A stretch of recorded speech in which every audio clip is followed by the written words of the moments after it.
কি হলো, সবাই আজ এত চুপচাপ কেন? চুপ না থেকে আর কি উপায় আছে বলুন মহারাজ? আরে কি হয়েছে সেটা বলবে তো। বললেই তো ঝগড়া। দেখছেন মহারাজ, গোপাল কেমন প্যাঁচ দিয়ে দিয়ে কথা বলছে। তাই তো দেখছি। গোপাল, খুলে বলো বলো, কি বলতে চাইছো? আসলে মহারাজ, আমরা সবাই একটা অনুরোধ অনেকদিন আগেই করেছি, কিন্তু কিন্তু কি?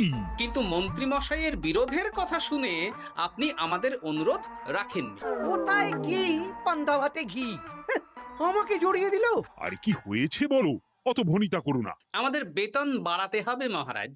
বাজারে জিনিসপত্রের যা আগুন দাম হয়েছে, তাই এই বেতনে আমাদের পোষাচ্ছে না। বুঝতে পারছি, কিন্তু সবাইকে এখন বেতন বাড়ালে মহারাজের রাজকোষে টান পড়বে, তাই না মহারাজ? হ্যাঁ, তা তো বটেই। আমার মতন একজন সৎ নিষ্ঠাবান উপদেষ্টাদায়ক মন্ত্রী থাকতে আমি এসব হতে দিতে পারবো না। মহারাজ, বিগত 3 বছর ধরে একই বেতনে কাজ করছি।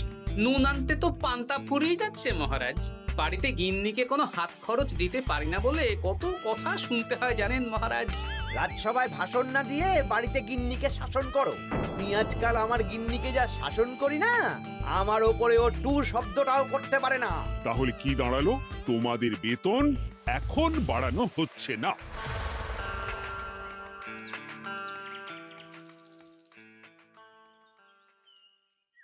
আবার ঘুরে ফিরে আমরা সেই এক জায়গায় পৌঁছে গেলাম। মন্ত্রী মশাই মহারাজকে বললেন, আর মহারাজ আমাদের প্রস্তাব নাকচ করে দিলেন। না, এভাবে হবে না, অন্য রাস্তা ভাবতে হবে, অন্যভাবে চিন্তা করতে হবে। ঠিক বলেছ গোপাল, মন্ত্রী মশাইকে এমন ভাবে নাকে দড়ি দিয়ে ঘোরাতে হবে যাতে উনি নিজেই বেতন বাড়ানোর প্রস্তাবটা মহারাজের সামনে পেশ করেন। হ্যাঁ, সুযোগ তো আসবেই। দেখি কি করা যায়।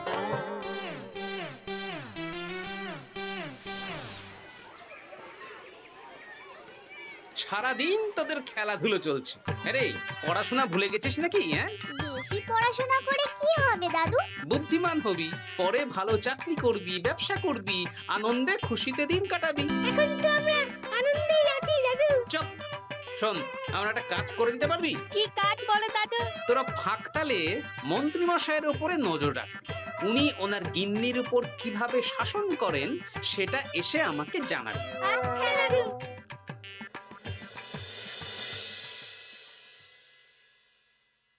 এই শোনো না, কান খোলা আছে? চট করে বলে ফেলো, ঝট করে শুনে ফেলি। একটা তোমার কাছে আবদার করছি, আবদার? রাগ করো না জানো। হ্যাঁ, তা কি আবদার শুনি? আমাকে 5টা মোহর দেবে গো। 5 মোহর? সামান্য 5 মোহরই তো, দাও না গো। একটা জিনিস না আমার পছন্দ হয়েছে, কিনবো। আমার কাছে এখন 5 মোহর নেই, ট্যাগ খালি। একদম বাজে কথা বলবে না তো। আমি মোহর চাইলেই তোমার ট্যাগ খালি হয়ে যায় না। এই বিরক্ত করো না তো। তুমি জানো 5 মোহর রোজগার করার জন্য আমাকে কত খাটতে হয়, কত পরিশ্রম করতে হয়। কি পরিশ্রম করো শুনি? রোদ ঝড় জল পেরিয়ে রাজসভায় চাকরি করতে যাই গিন্নি। সে তো যেতেই হবে। তাহলে তুমি বলো, আমাকে কত পরিশ্রম করতে হয়, কত মাথা খাটাতে হয়। মাথা ঘামাতে ঘামাতে আমার মাথার সব চুল যে উঠে গেল। এ উঠে যাক, তুমি আমাকে এত কথা না বলে 5টা মোহর দেবে কিনা বলো সেটা। তুমি কি এমন পরিশ্রম করো যে তোমাকে 5 মোহর দেব? বেশ, দিতে হবে না। এবার আমার পরিশ্রমের মূল্য আমি বুঝে নেব।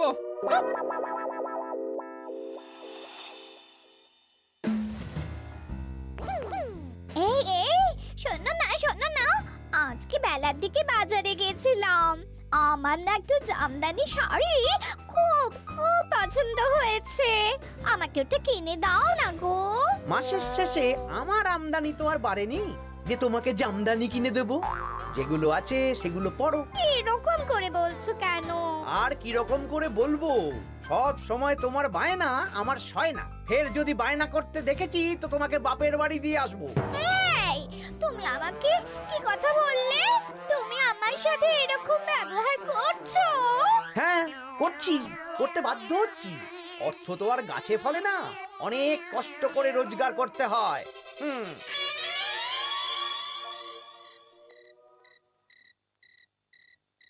আহ, কি সুন্দর গন্ধ। গন্ধেই প্রাণটা ভরে গেল গিন্নি। আজকে রাতে কষা মাংস আর রুটি, প্রাণ পেট সব ভরবে। হ্যাঁ, খাবার আগে পরিশ্রমের মূল্য দিতে হবে, না হলে আমার বানানো খাবার স্পর্শ করবে না। পরিশ্রমের মূল্য সেটা আবার কি গিন্নি? এই 2 মোহর দিতে হবে। মানে এই যে হাত পুড়িয়ে রান্না করলাম সেটার মূল্য। আগুনের সামনে বসে বসে রুটি মাংস বানাতে বুঝি কষ্ট হয় না? কিছুই তো বুঝতে পারছি না। তুমি নিজেই তো সন্ধেবেলা আমাকে কত কথা বললে। এখন আমি যা যা পরিশ্রম করব, পরিশ্রমের মূল্য তোমার কাছ থেকে কড়াই গন্ডায় বুঝে নেব। বাপরে বাপ, তাহলে এখন এই রুটি মাংস খাওয়ার জন্য 2 মোহর দিতে হবে? হ্যাঁ? নইলে নিজে রান্না করে খাবে। উফ, কি জ্বালা। এই নাও 2 মোহর, এবার খাই। স্বচ্ছন্দে। এই না না না না, মশারির ভেতর ঢোকা যাবে না। আগে 1 মোহর দাও। আমি মশারি টাঙিয়েছি, বিছানা গুছিয়েছি, পরিশ্রমের মূল্য দাও। কি মুশকিল রে বাবা। মুশকিল কোথায়? যা ন্যায্য তাই চেয়েছি। বাড়তি কথা না বলে 1 মোহর দাও, না হলে খাটের নিচে শুয়ে পড়ো। উফ, এই নাও ধরো। খুশি? খুব খুশি, খুব।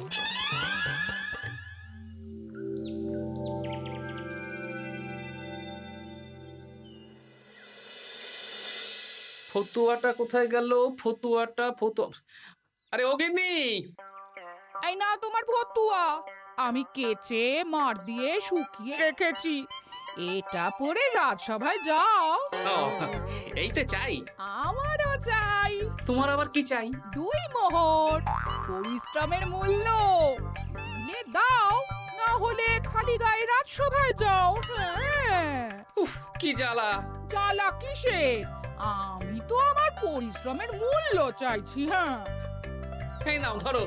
এরকম খুচখাচ নাচে একবারে বলো তো কত মোহর লাগবে? তুমি তো আমার কাছের লোক, তাই প্রত্যেকদিন 3 মোহর করে দিও। হ্যাঁ প্রত্যেক দিন? হ্যাঁ, প্রত্যেকদিন। আমার হাত খরচ গো। উফ, কি জ্বালা। ওই দেখ, দাদু কিরকম শুকনো আমসত্ত্বের মতো মুখ করে আসছে। কি হলো দাদু? দিদার সাথে ঝগড়া হয়েছে নাকি? না না, ঝগড়া না, অনেক জ্বালা। তোদের আর কি বলবো।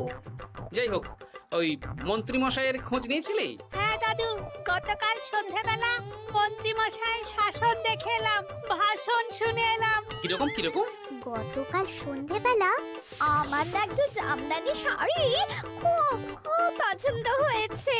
মাসের শেষে আমার আমদানি তো আর বাড়েনি যে তোমাকে জামদানি কিনে দেব। সব সময় তোমার বায়না আমার সয় না। ফের যদি বায়না করতে দেখেছি তো তোমাকে বাপের বাড়ি দিয়ে আসবো।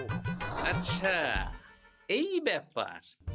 এই তো এবার আমার জ্বালা মিটবে, চিন্তা কমবে। কিসের জ্বালা? কিসের চিন্তা দাদু? সেসব জেনে কাজ নেই তোদের ভোলার দোকানের মিষ্টি খাইয়ে দেবো। হ্যাঁ, এখন রাজসভায় যাব, তারপর দুপুর বেলা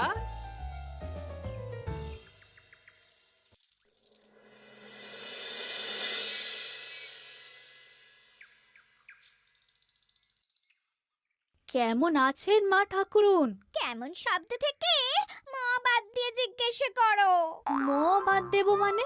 জিজ্ঞেস করো কেন আছি। কি হয়েছে আপনার? তোমাদের মন্ত্রী মশাই আজকাল কেমন খেটে হয়ে গেছেন। কিছু আবদার করলেই চিৎকার চেঁচামেচি করেন, আর একটাই ভয় দেখান, বাপের বাড়ি দিয়ে আসবো। আজকেই সমস্যার সমাধান হবে। সামনের মনোহারি দোকান থেকে একটা কাগজ কলম নিতে হবে, তারপর আসল কাজটা করতে হবে। তোমার সাথে কথা বলতে গিয়ে কত দেরি হয়ে গেল। ধুর, এখনো রান্না হয়নি। এই কে রে? আমি বৃক্ষ বাবা, কাগজটা খুলে পড়ো। বাবা, আমি জানি তোর খুব কষ্ট। তোর স্বামী তোকে দিন রাত উঠতে বসতে শাসন করে। বাড়ি দিয়ে আসবে। এই কষ্টের থেকে মুক্তির একটাই উপায়, আজ থেকে তুই শুধু নিজের জন্য রান্না করবি, বাড়ির কোনো কাজ করবি না।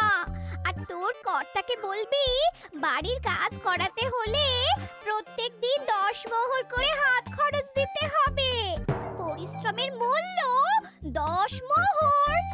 এর মধ্যে 7 মোহর তুই নিজের কাছে রাখবি, আর এই সৎ উপদেশ দেওয়ার জন্য 3 মোহর রোজ সন্ধ্যাবেলা এই বট গাছের নিচে আমার প্রণামী হিসেবে রেখে যাবি। ইতি তোর শুভাকাঙ্ক্ষী বৃক্ষ বাবা। বাহ, বেশ ভালো বুদ্ধি তো। তা আপনি একবার দেখা দিন না বৃক্ষ বাবা। বাবা, বট গাছে কোরা, কি অলৌকিক কাণ্ড। জয় বাবা, জয় বাবা।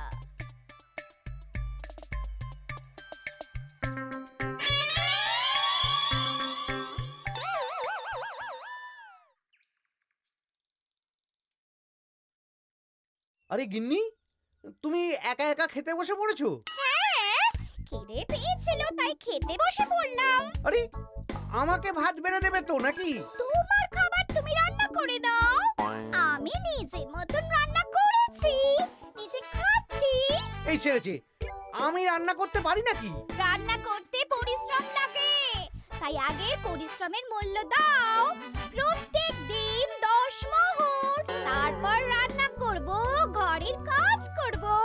এই তো মহা মুশকিল। কোনো মুশকিলের ব্যাপার না। না, দেখি বাইরে ভোজনালয়ে কিছু খাবার পাওয়া যায় কিনা। দেখো এত বেলায় খাবার পাও কিনা। তাছাড়া বাইরে তেল ঝাল খাবার খেয়ে শরীর খারাপ করলে আমাকেই তো দেখতে হবে। তখন কিন্তু আমার পরিশ্রমের মূল্য 15 মোহর প্রতিদিন হয়ে যাবে। ওহ, কি জ্বালা! কোনো জ্বালার ব্যাপার নেই, আমি খেয়ে উঠে চট করে রান্না করে দিচ্ছি। তুমি 10 মোহর প্রস্তুত রেখো। আচ্ছা, সন্ধেবেলা দেবো।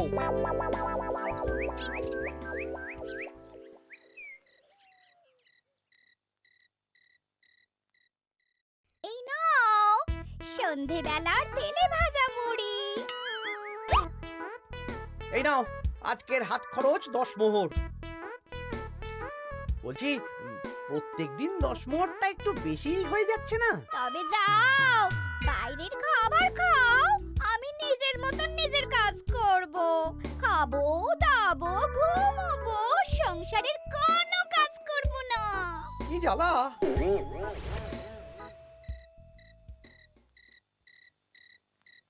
ধন্যবাদ বৃক্ষ বাবা, আপনার দেওয়া বুদ্ধিতে কাজ হয়েছে।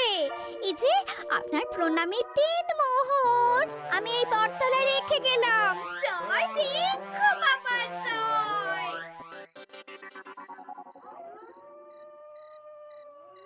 কি মা ঠাকুরুন, ভালো আছেন তো? হ্যাঁ হ্যাঁ গোপাল দাদা, ভালো আছি। তুমি কেমন আছো? আমিও ভালো আছি।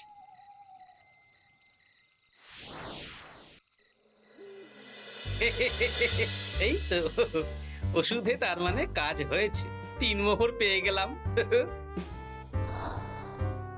এই নাও গিন্নি, 3 মোহর তোমার আজকের পরিশ্রমের মূল্য। তুমি এত ভালো হয়ে গেলে কবে থেকে গো? আমার আবদার শুনছো যে? তুমি আমার 7টা না 5টা না, একটা মাত্র বউ, আবদার তো শুনতেই হবে। হ্যাঁ,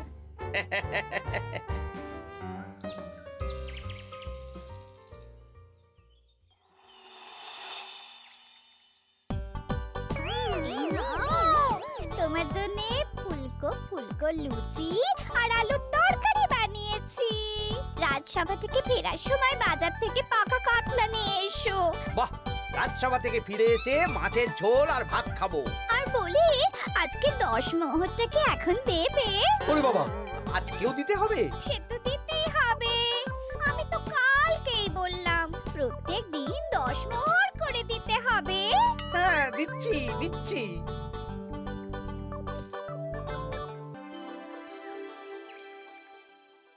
মন্ত্রীমশাই কেমন আছেন? আপনার মুখটা কেমন শুকনো শুকনো লাগছে। শুকনো তো হবেই, প্রত্যেক প্রত্যেক দিন গিন্নিকে হাত খরচ বাবদ 10 মোহর করে দিচ্ছি। 500 মোহর বেতন পাই। এইভাবে চলতে থাকলে 300 মোহর তো গিন্নিকেই দিতে হবে। সে তো দিতেই হবে, মা ঠাকুরুন এত পরিশ্রম করেন। আমিও আমার গিন্নিকে রোজ 3 মোহর করে হাত খরচ দিই, কিন্তু আমার মনটা বেশ ফুরফুরেই আছে। বাবা, আমার কষ্ট দেখে তোমার আনন্দ হচ্ছে নাকি? না না, কি যে বলেন।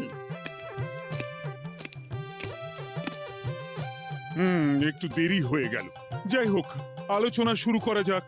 এর একটা বিহিত করতেই হবে।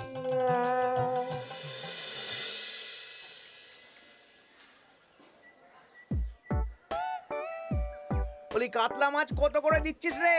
পাকা কাতলা আছে 104 মোহর। ওরে বাবা, আপনি তো 5 মোহর দিয়েও আগের মাসে 100 মাছ কিনেছেন, এখন তো দাম কমেছে, তাও ওরে বাবা করছেন। ও না না, কিছু না, দে দে 100 কাতলা দে। বাঁচতে গেলে খেতে তো হবেই। আমাদের হঠাৎ ডেকে পাঠালেন মন্ত্রী মশাই? হ্যাঁ, আসলে একটা বিপদের মধ্যে পড়েছি। আহা, কি বিপদ সেটা তো বলুন। আপনি আমাদের মোহর দেবেন আর আমরা আপনাকে বিপদের হাত থেকে উদ্ধার করে দেব। আরে মোহরই তো আর হাতে থাকছে না। কেন? আপনি এত বেতন পান, সব খরচ হয়ে যাচ্ছে নাকি? ধুর, এতদিন আমি গিন্নির ওপর শাসন চালাতাম, আর এখন প্রত্যেক দিন 10 মোহর করে না দিলে রান্না করবে না, বাড়ির কাজ করবে না। ওরে বাবারে, প্রত্যেকদিন 10 মোহর মানে তো মাসে 300 মোহর। আমি 500 মোহর বেতন পাই, তার মধ্যে 300 মোহর গিন্নিকে দিয়ে দিই। আমার হাতে থাকে 200 মোহর। এই দিয়ে বাজার দোকান কিভাবে করব সেটাই তো বুঝে উঠতে পারছি না। মহারাজকে বলুন বেতন বাড়াতে, তাহলেই তো সমস্যার সমাধান হয়ে যায়। কিন্তু কদিন আগেই তো মহারাজকে বললাম যে বেতন বাড়াতে হবে না। আপনি এই রাজ্যের মন্ত্রী, আপনি বুঝিয়ে বললে মহারাজ ঠিক শুনবেন। ঠিক বলেছিস।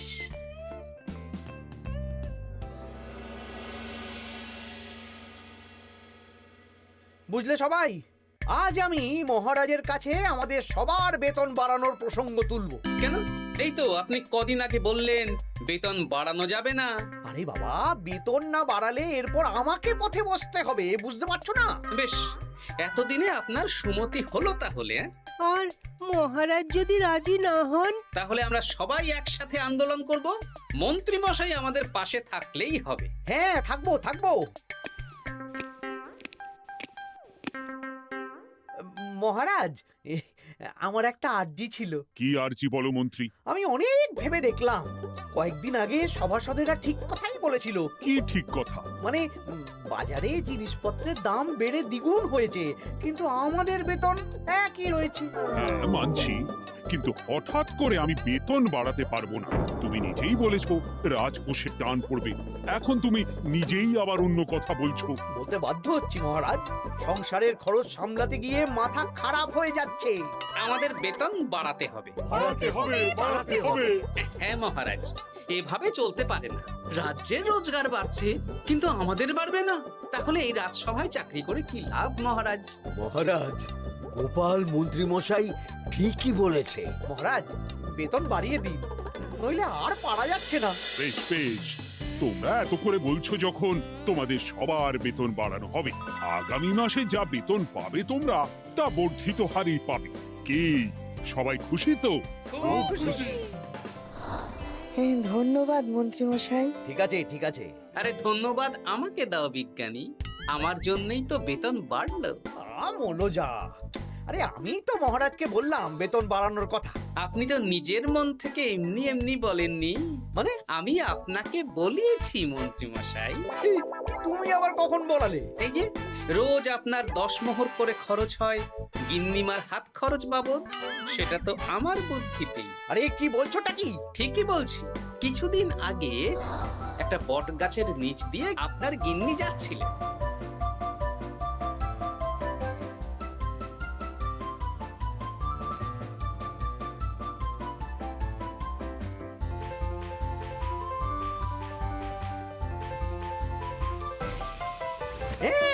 এ সব তোমার বুদ্ধিতে? হ্যাঁ, শুধু তাই নয়, গিন্নিমা রোজ রাতে বটতলায় 3 মোহর করে বৃক্ষ বাবার জন্য ওরফে আমার জন্য রেখে যাবে। আর আমি সেটা দিয়েই এতদিন আমার গিন্নিকে হাত খরচ দিচ্ছিলাম। হ্যাঁ নয়, হ্যাঁ। কিন্তু আর লাগবে না, এবার তো বেতন বেড়ে গেল, আর কোনো সমস্যা হবে না। গিন্নিমাকে ব্যাপারটা বুঝিয়ে বলে দেবেন, কেমন? মানে গোপাল আপনার কাছ থেকে সোজা আঙুলে ঘি বের করতে পারেনি, তাই আঙুল বাঁকা করেছে, আর আপনি অমনি ছেঁকা খেয়েছেন। হ্যাঁ? ওরে বাবারে!